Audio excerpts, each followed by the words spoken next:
nihče ni slutil, kolikšno lepoto je doživela deklica in s kakšnim sijajem je staro babico stopila v veselo novo leto.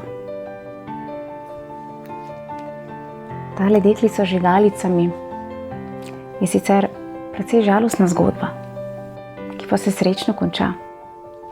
In najpomembneje je, da je deklica sedaj srečna s svojo babico. Saj je bilo za njo kar težko življenje, kaj ne? Upam, otroci, da ste vi v varnih rokah, v varnem objemu vaše družine, topline in ljubezni. In naj tako tudi ostane. Če si želite slišati še kakšno pravljico, potem pa le kliknite na YouTube kanal Moj knjižni kotiček in si le oglejte pravljice, ki čakajo na vas. Do prihodnjič pa en prijeten zimski čau čau!